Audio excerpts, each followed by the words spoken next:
ese aspecto de que el bombero tenga temor de perder el trabajo, no atienda o no acuda a la emergencia, ¿no? Entonces ahí vemos una población vulnerable, hemos considerado.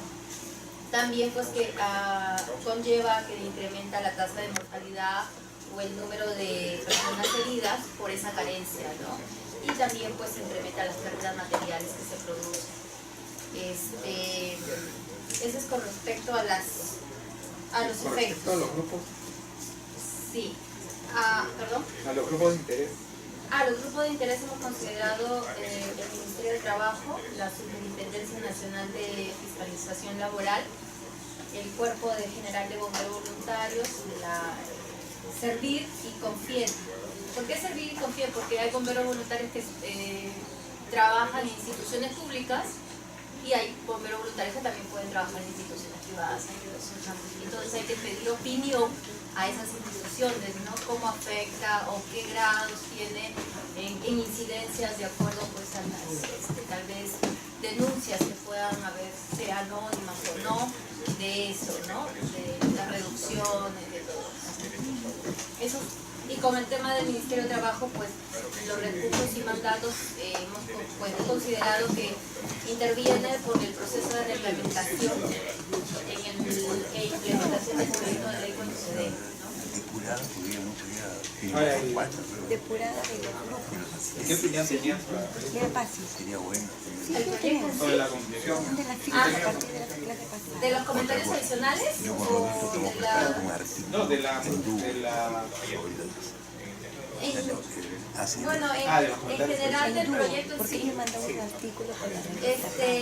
Bueno, yo me tomé el trabajo de comunicarme con el Cuerpo General de Bomberos y coordinar con ellos cuál es realmente su problemática para ver si este proyecto de ley, El ACE en el Poder Público, Uguadis. a ver si este proyecto de ley realmente subsana o ayuda en reparar las carencias que tiene el Cuerpo General de Bomberos. El proyecto se enfoca a solucionar un problema económico del bombero y de aquellos que, no es todos, sino de aquellos que trabajan de manera dependiente, al efecto de que puedan, el problema es el impacto económico negativo que tienen aquellos bomberos dependientes cuando atienden emergencias, ¿no? Ese es el problema principal que trata de resolver, ¿no? Y las consecuencias de este problema es que esto de pronto merma la capacidad adquisitiva de la familia de los bomberos que están en esa condición. Coincidimos también con el otro que desincentiva el ingreso de nuevos bomberos que se desempeñan trabajando, que son trabajadores, y propicia de alguna manera la deserción de aquellos que ya están dentro del cuerpo bomberil, ¿no? ¿Por qué la excepción? ¿Por qué la excepción? Porque se pueden sentir tener la experiencia de haber sido llamados a esos eventos que pueden ser de un día que generalmente son en grandes siniestros, no es para pequeños porque no es el caso. Esto debe desarrollar y le pueden disfrutar un día entero, ¿no? En ese sentido, puede... Hay una falta de... cuerpo, ya. Cuerpo, ¿no? El cuerpo Claro. de bomberos. Claro, Desatienden la labor de bomberos. claro, a eso me refiero, ¿no?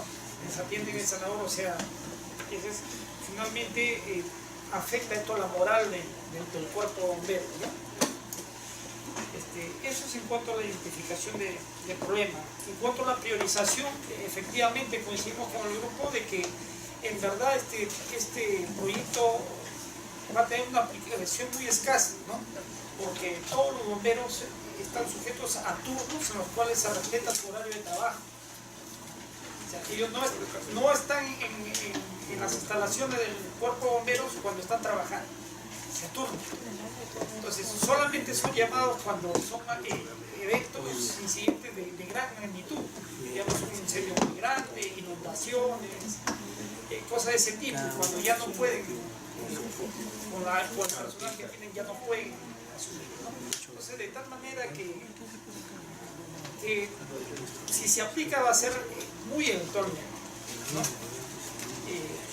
Hemos tratado de buscar estadísticas, pero no las hay, estadísticas de cuántos bomberos pueden ser afectados por este problema, porque la verdad que no hay ese tipo de estadísticas, ¿no?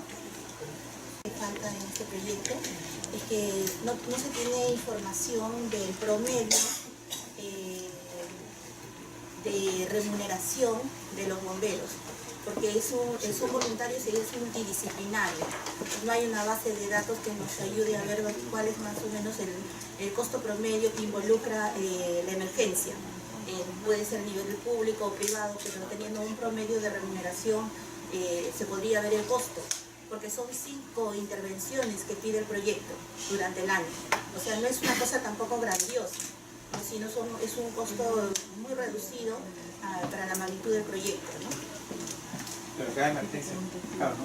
Cada emergencia por persona, lo que le costaría a una empresa o al sector público, dependiendo de dónde trabaja y dependiendo de la competencia que tenga en ese trabajo, podríamos tener al menos el costo se involucra. Si por ejemplo es una empresa y gana un bombero 2.000 soles, 5 veces al año la empresa lo que podría perder es los 10.000 soles, ¿no? Entonces eso en realidad sería bueno tenerlo para ver cuál es el costo y también el beneficio del proyecto, ¿no? No, perdón, una diligencia al respecto, ¿no? Pero no creo que se pueda ver solamente las horas que se pierden en ese momento. ¿Qué pasa si un bombero es un especialista en una empresa que no tiene quien lo reemplace, ¿no? Por ejemplo, ¿no? Claro. Entonces, eso se tiene que tener en cuenta.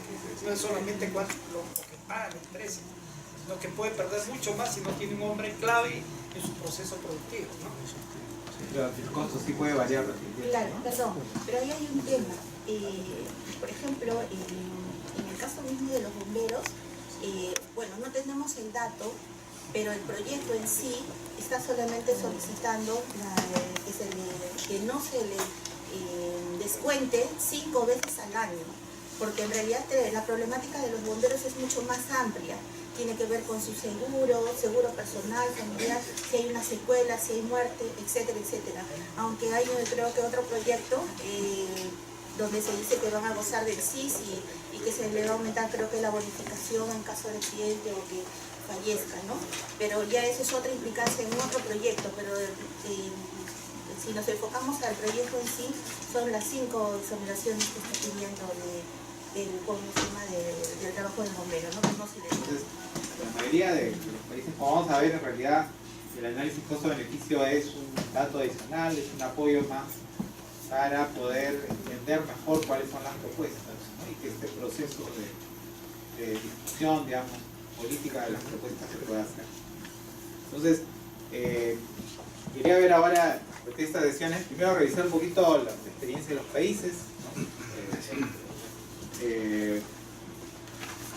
Luego hablar un poco de, bueno, cuál ha sido un poco la experiencia en el caso de Perú también, ¿no? Y ahí también empezar a discutir un poquito más específicamente hemos estado hablando de análisis costo-beneficio, ¿no? Y ahí es bueno hablar también de, bueno, cómo entendemos estos costos o estos costos. La verdad, en realidad, lo primero es un poco esto que han estado viendo ustedes hasta ahora, ¿no? La idea es tratar de entender el problema, tratar de ver quiénes son los grupos que podrían estar siendo afectados y ya entrar un poco en detalles sobre costos o beneficios. En realidad ya depende de la información que hubiera, depende de una serie de factores externos. Entonces, si empezamos, normalmente en esta revisión, ¿no? Habíamos estado hablando un poco en el caso de Estados Unidos, Inglaterra, era probablemente los países que habían iniciado un poco a promover este tipo de metodologías, ¿no? Para evaluación de proyectos públicos. Luego, en realidad, se utilizan casi para evaluar un poco la mayoría de las propuestas, entendiendo un poco que las propuestas, ¿no? Normalmente que se maneja el sector público tienen algún impacto fiscal o algún impacto en los grupos de la economía, y que eso debería revisarse, ¿no? En el caso de Estados Unidos, por ejemplo, hay esta diferencia entre el gobierno federal, ¿no? y cada uno de los estados, ¿no? Poco a poco los mismos requerimientos han ido bajando, digamos, ¿no? Inicialmente a nivel federal, luego en cada uno de los estados, ¿no? Y la idea es que esta metodología de análisis costo-beneficio sí se utiliza más o menos, ¿no? Es un requisito de las propuestas en términos normativos y regulatorios que se dan a todos los lados, ¿no? Recuerdan, que los Estados Unidos, digamos, en realidad es parte del sistema de rendición de cuentas, ¿no? Cuando las entidades tienen que reglamentar algo, tienen la obligación de que los reglamentos, ¿no? hayan considerado estas metodologías de análisis costo-beneficio. Y luego también las propuestas que llegan, por ejemplo, al Congreso, también tienen que tener alguna evaluación de los impactos que pueden tener a nivel de los diferentes grupos de la economía. Que sufrió la Alianza Lima, ¿no? ¿Y cuánto le pagaron a cada jugador? Aproximadamente 20.000 soles, ¿no? Que fue una indemnización. Y nosotros hacíamos esta pregunta un poco de comparación. ¿Qué hubiera sucedido si en ese avión hubiera estado Michael Jordan? ¿Cuánto hubieran pagado por indemnización a él, no? Entonces, cuando nos decían, algunos abogados decían, la vida no tiene precio, sí, pero aquí se indemnizó por esta mala práctica y se fijó un monto. ¿Cómo se hizo? ¿Qué es discutible? Es discutible. Pero que se dio una indemnización, se dio. ¿Ok? Y no, segundo, sí, ahí simplemente, claro, bastaría con tener idea de cuántas son las indemnizaciones que se aplican para eso. Y el segundo tema, por ejemplo, me parece interesante, estoy desarrollando ya ahora un estudio actuarial, ¿no? Para un estudio actuarial, para una pensión, ¿no es cierto? Ya sea en la 1990 o en la otra FP, tú necesitas ciertos factores, lo puedes hacer, hay un software especial que también se puede hacer a través del Excel, ¿no? Pero necesitas ciertas cosas, ¿no? Si la persona es casada, cuántos hijos tiene, quién es la esposa, cuántos años de edad tiene, qué esperanza de vida tú le das, ¿no es cierto? Todo eso, si fuma o no fuma, porque todos esos parámetros son los que entran para a las finales sacar un valor de decir, ¿sabe qué? Usted su cuota mensual va a ser 400 soles, 700 soles, para que al término de los 65 años su pensión mensual sea de 1.000 o 2.000 soles, ¿no? Entonces, eso es lo que se llama el estudio actuarial que se tiene que hacer, pero es un tema tabú en las finanzas porque no está como información disponible para todos, ¿no? Y como debo repetir, en el Perú no existe una especialidad y menos una profesión respaldada para que se pueda ejercer como tal, ¿no? Se hace porque, bueno, hay experiencias, cosas, pero no existe una certificación que sí la tienen en Chile, en Colombia, en Brasil. Claro, pero digamos, por eso, pero digamos, más allá de la dificultad que pueda haber, siempre hay una referencia, quizás no necesariamente de Perú, pero sí a veces países vecinos, o algún ajuste que se pueda hacer con respecto a valores que se manejan en países más desarrollados.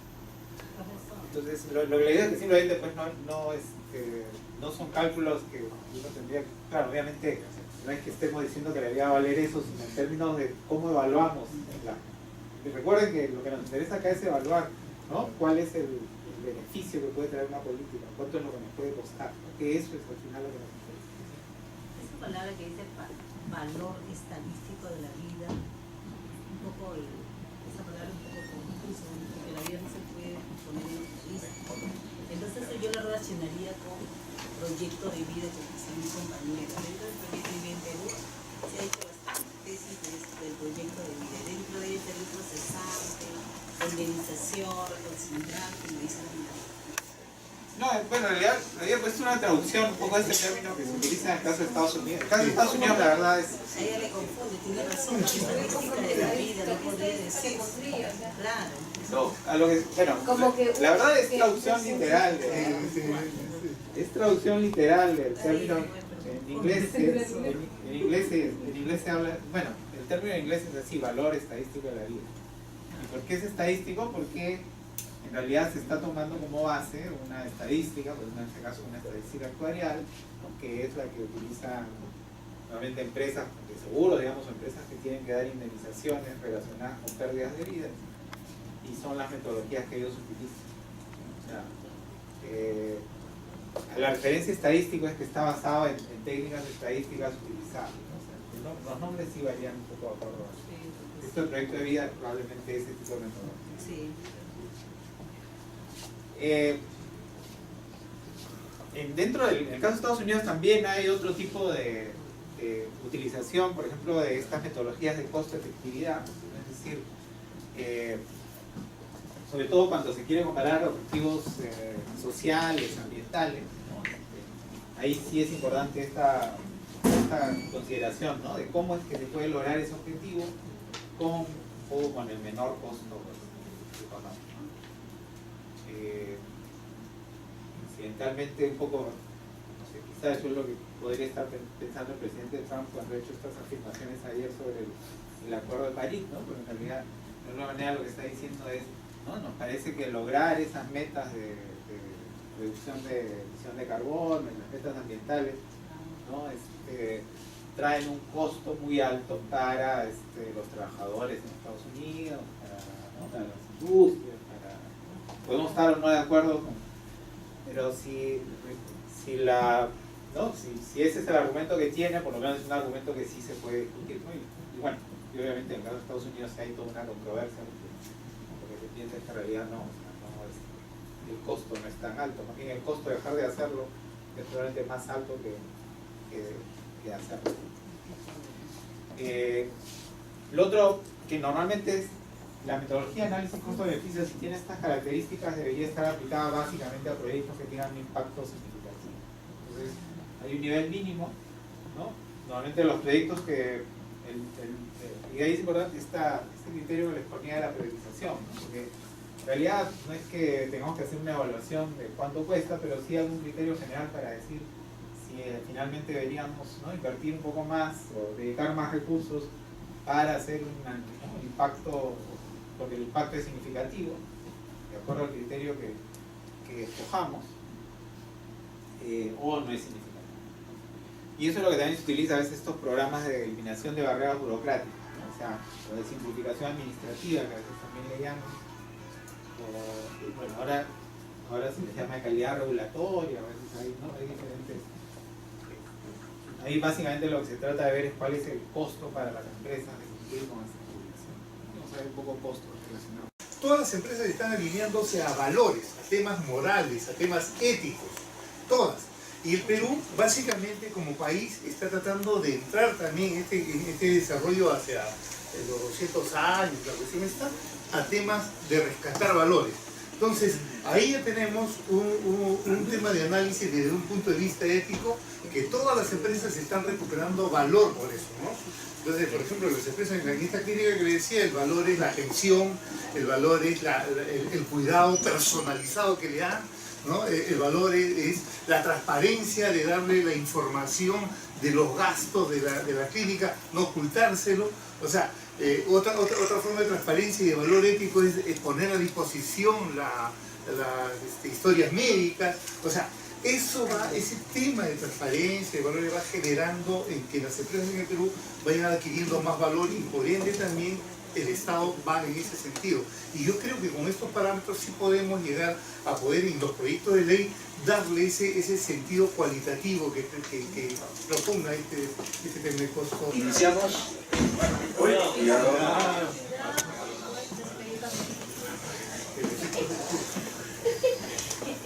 De las notas. Bien, quiero hacerle dos preguntas. La primera, ¿alguien sabe si se va a ampliar la legislatura? Iván Rodríguez. Informalmente dicen que sí, ¿no? Pero el dato fijo todavía no se sabe. Ok. Bien. Bueno, una segunda pregunta, y eso sí ya que tiene que ver con el curso. Pregunto nuevamente, ¿todos están conformando los grupos de trabajo o hay alguna persona que no sabe en qué grupo está? Ok, entonces todos los que están presentes están integrando los grupos de trabajo. Bien.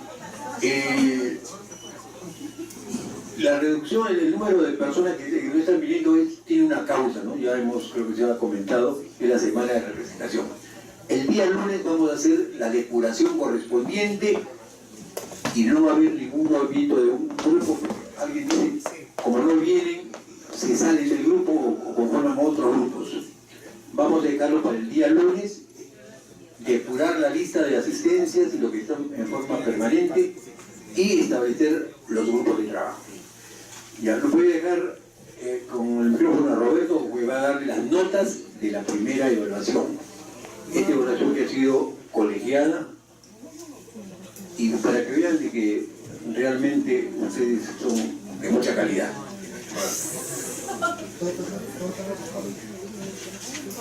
Bueno, al inicio el tutor Armando Cáceres le dio la forma como se iba a evaluar, ¿no? Participación era 10%, 4 casos que el promedio es el 60%, y la evaluación final, que es un proyecto que van a elegir ustedes y que van a ser presentados en la última sesión, que representa un 30%. Entonces, los 10% de participación más el promedio de los 4 casos es el 60% y el 30% final sería el 100%, más o menos es la forma de calificar. Este caso que presentaron fue individual, el primero, sobre la intervención del Estado en la economía. Entonces, hay algunos que no tienen nota, ¿no? Si están presentes, podrían presentarlo, no hay ningún problema. La idea es que participen y que puedan regularizar, ¿no? Entonces, obviamente, hace referencia que tendrá una nota menor de lo que ya presentaron, pero al menos se reconsidera. A ver, Aguilar Atencio, el caso 1, 14. Alba Azula, 17. Alvarado Rodríguez, 17. Alvarado Peifer, 16. Alvarado Dexter no tiene nota. Aranda Torres tampoco tiene nota. Atauque Montes, 18.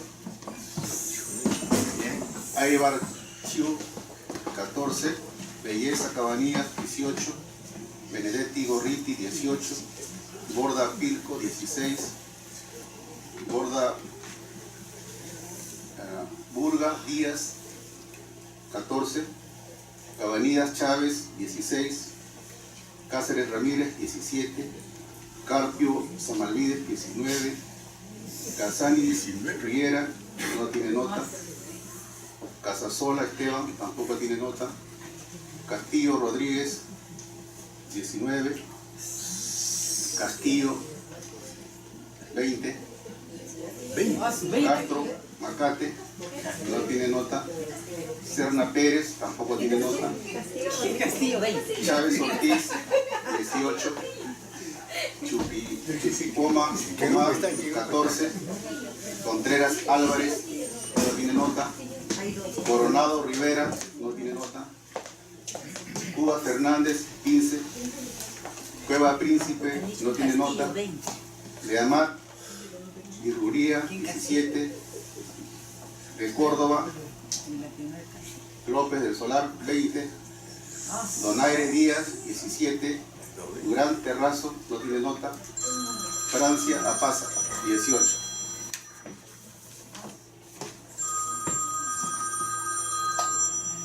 Gamarra Mundaca no tiene nota. Garro Sánchez, 14. González Ruiz no tiene nota. Ibarra Trujillo tampoco tiene nota. Inga Condeso no tiene nota.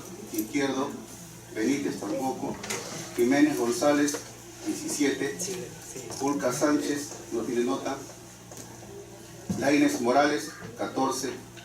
Lario Soria no tiene nota. Larraín Chávez, 18. Lavarelo, Julián de Lavarelo, 20. Limachi Quilpe, 19. Linderberg Aguilar, no tiene nota. López Marino, 20. Luna Feijó, no tiene nota. Maldonado Riategui, no tiene nota. Marrufo Valdivieso, 16. Maita Taipe, 16. Maza Campos, no tiene nota. Mego Silva, 20. Morales Peña, no tiene nota.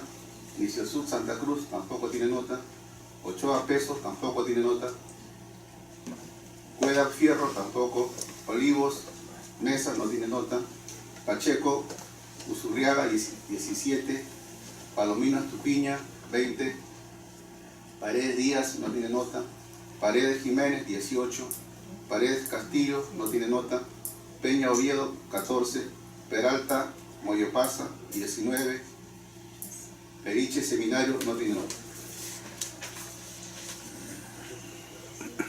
Peso Álvarez no tiene nota, Pineda Larzo 20, Pinco Jaramillo no tiene nota, Quispe Betayeluz no tiene nota, Ramírez Coveñas no tiene nota, Rivera Muñoz, no tiene nota, Rojas Rugel 19, Román Rafael 14, Saavedra Mego 20, Saucedo Flores no tiene nota, Silvestre Sicha 17, Suárez Salazar no tiene nota.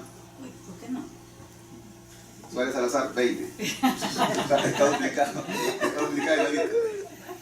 Que te da sorprendido. Valdivieso Aguilar 17, Veneno Auca no tiene nota, Veramendi Bellido 16, Vigo Quiñones no tiene nota, Villanueva Picón 16, Yacuchura Saico 16, Luis Herrera no tiene nota y Díaz tampoco tiene nota.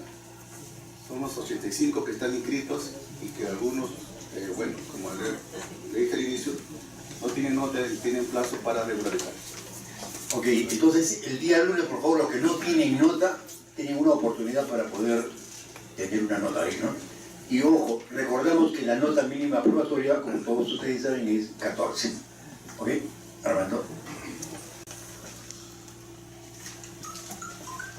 Aquí lo que les había puesto es un poco el diagrama de cuál es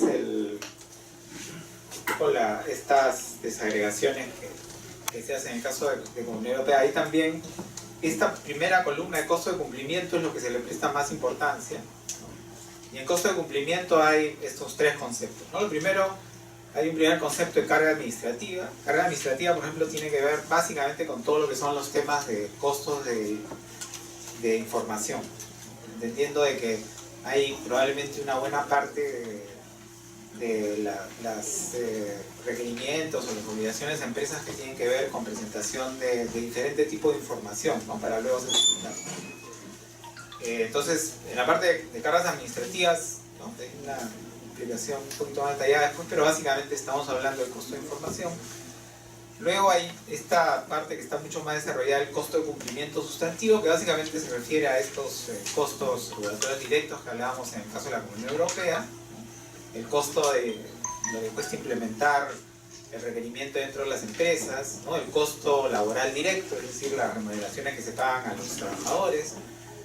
Hay una parte de costo general, que son, y en costos laborales hay lo que son costos salariales, el salario directamente y el pago de los otros beneficios que también están asociados a, ¿no? Todos estos conceptos a veces adicionales que se pagan, que no tienen carácter remunerativo. En costos generales es un poco los gastos que tiene que hacer la empresa, ¿no? Para cumplir con, digamos, de las otras áreas, ¿no? Porque normalmente si hay que cumplir, a veces están los que están directamente encargados de cumplir con la norma y el resto de las áreas que también, ¿no? El resto de la administración que también va a tener que apoyar de alguna manera ese cumplimiento. Hay costos de equipos, de materiales, ¿no? Costos de servicios externos contratados, ¿no? Como para tener una idea más o menos de, eventualmente, si hay este tipo de situaciones, cuál es el tipo de preguntas que uno se puede hacer para ver qué tipo de rubros de costo considerar.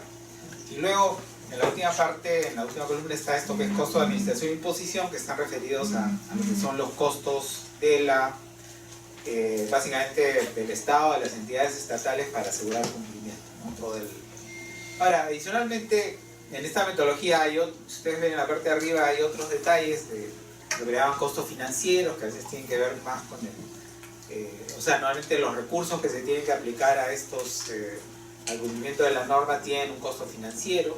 La metodología de costo financiero, para evaluar estos costos financieros, a veces son un poco más, en realidad son un poquito más complejas, porque habría que ver un poco, cuando hablamos de recursos, a veces, y si ustedes recuerdan esta idea de cuáles son costos alternativos, habría que básicamente ver cuál es el uso alternativo que se da muchas veces esos recursos. Ahora, Normalmente la parte financiera se aproxima a través de indicadores un poco más sencillos, ¿no? Por ejemplo, en el caso de muchos países, también como Perú, a veces un costo que se utiliza es, por ejemplo, el costo de la deuda soberana, ¿no? O sea, cuando se emiten estos bonos que en este caso el Ministerio de Economía, por ejemplo, está emitiendo en dólares o en soles, ¿no? Tienen un costo que es básicamente conseguir, ¿no? O sea, cuánto es lo que le está pagando un inversionista afuera por darle esos recursos, considerando plazos, ¿no? Y considerando los tipos de obligación, pero hay unas metodologías en las cuales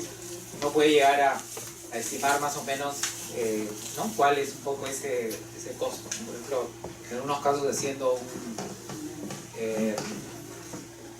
unas metodologías se llaman de cupón cero, ¿no? Que básicamente cupón cero a lo que se refiere es tratar de encontrar un título que simplemente tiene, el Estado se presta y tiene obligación de pago al final dentro de 10 años, 15 años. Cupones son normalmente los pagos de intereses que se hacen sobre los bonos. Entonces, ahí por ahí realmente, digamos, si uno tratara de ver, digamos, cuándo es que no se requiere un análisis costo-beneficio. O sea, yo acá simplemente les había tratando de revisar un poco algunas situaciones que hay un poco en la revisión de las experiencias internacionales y algunas de las cosas que han surgido de estudios que se han hecho para el Congreso, opiniones que se han dado a propósito del Congreso. Por ejemplo, ¿no? A veces cuando hay declaraciones de interés público o de interés nacional, digamos, normalmente no tienen interés, no tienen contenido, digo, regulatorio, no se está pidiendo a alguien que haga algo, ¿no? O sea, simplemente hay una declaración de que esto es un tema importante, ¿no? O sea, no hay una obligación claramente identificada, por lo tanto, hacer una estimación, la verdad que no tiene mucho sentido. Un segundo caso podría ser cuando tenemos algún lineamiento de política general, ¿no? Que puede ser o de administración, o de comunicación, no sé. ¿Cuál es el criterio en estos casos? ¿No? Criterios donde los impactos realmente no puedan ser claramente identificados. Si el impacto no puede ser identificado, la verdad tampoco vale la pena aplicar una metodología. Hay un tercer caso que puede ser cuando los impactos realmente sean poco significativos. Es decir, claro, sabemos que hay un impacto, pero la verdad no vale la pena, pues, es un impacto muy focalizado, ¿no? Es un tema que eventualmente sí se puede incluso discutir a través de procedimientos normales de lograr un consenso sobre esos temas. Respecto a la primera pregunta, ¿usted puede precisar algunos ejemplos, por favor? Sí. ¿Es una declaración de interés público o de interés nacional? ¿Puede ¿Habría diferencia? contarme bien? Esa era nuestra duda cuando quisimos hacer el trabajo. A ver, tal vez usted puede... No, bueno, yo había visto algunos proyectos donde a veces se habla de interés público, a veces se habla de interés nacional, por eso había puesto los dos términos. Pero hay realmente una diferencia entre los dos. No creo. Jurídicamente de pronto sí, ¿no? O sea, el interés público va más vinculado al red público, o sea, un bien jurídico tutelado público. Qué sé yo, construcción de carreteras, saneamientos, algo vinculado a la red pública, como se dice el derecho.